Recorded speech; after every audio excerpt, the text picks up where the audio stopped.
Cześć, tu Kamil Kosecki, kompozytor muzyki poważnej. To już 8. część mojego komponowania utworu pod tytułem Fantasy on Twinkle Twinkle Little Star na fortepian. Dzisiaj zaprezentuję wam znowu naszą melodię, ale trochę w innym kształcie. Będzie trochę skakania rękami po klawiaturze i będzie to pokazanie melodii Twinkle Twinkle Little Star, ale poprzez powtarzanie tych samych dźwięków w szybkim tempie. Chciałem, żeby ta melodia brzmiała trochę inaczej, dlatego właśnie tutaj powtarzam sobie te dźwięki w prawej ręce i ta prawa ręka poprzez skoki nadaje tej melodii trochę inny charakter. Wstawiłem trochę inne dźwięki w basie w lewej ręce niż są w oryginale i dzięki temu brzmi to bardziej w moim stylu. Dzisiejszy fragment to nie tylko melodia, ale też pójście dalej. Po melodii nastąpi trochę mocniejszy fragment, w którym będzie słychać, że jesteśmy cały czas w okolicach melodii Twinkle Twinkle Little Star, ale słychać też, że to będzie przetworzenie. I dzięki temu będzie to pasowało do formy mojej fantazji. Zobaczmy teraz, jak to się przedstawia w nutach. Mamy dynamikę mezzo-piano, czyli średnio cicho. W lewej ręce będziemy mieli bardzo niskie dźwięki, które są trochę oddalone. W prawej ręce będziemy mieć powtarzane ósemki, jak widzimy po 4. I tutaj będzie właśnie nasza melodia, która w pewien sposób jest ukryta poprzez powtarzane nuty oraz przez to, że te dźwięki skaczą przez różne rejestry. A lewa ręka, jak widzimy, ma dolny dźwięk w basie oraz po 3 wyższe, czyli lewa ręka też nam trochę skacze, bo po zagraniu tej najniższej nuty od razu musi wejść trochę wyżej. Łatwo tutaj w tym odcinku się pomylić. Mam nadzieję, że uda mi się zagrać wszystkie nuty dobrze. Zmieniamy pedał co 2 takty. Jak widzimy, tu jest początek i tu jest koniec i to się powtarza. To jest pierwsza część fragmentu, którą zaraz wam zagram, a w drugiej części będziemy mieć przetworzenie, fragment, który już nie jest naszym tematem i pójdziemy sobie trochę do innej tonacji.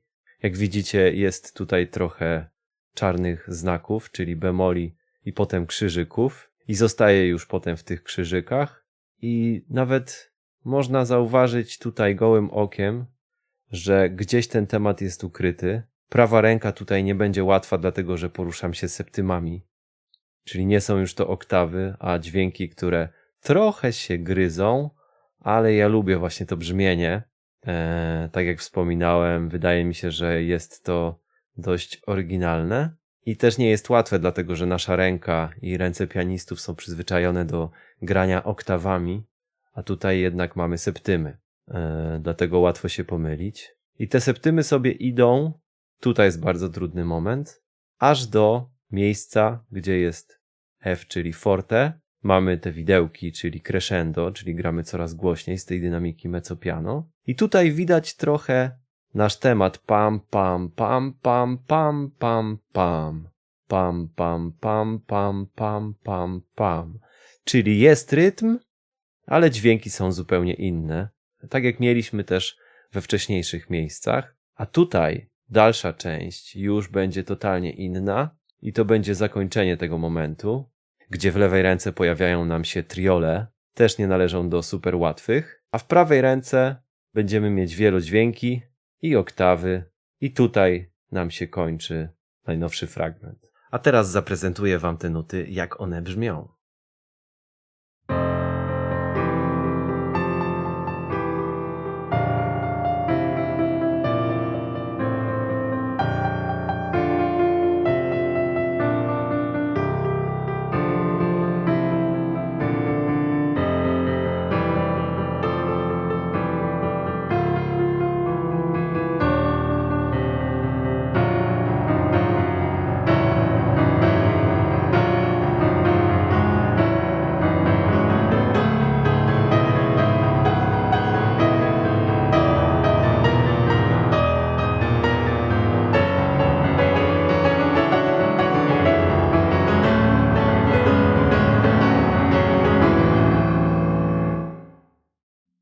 Posłuchajcie całości mojego utworu od samego początku do dzisiejszego momentu.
Jeśli podobał Wam się mój film, możecie wesprzeć mój kanał dając łapkę w górę i subskrybując go. Dzięki i do zobaczenia w następnym odcinku.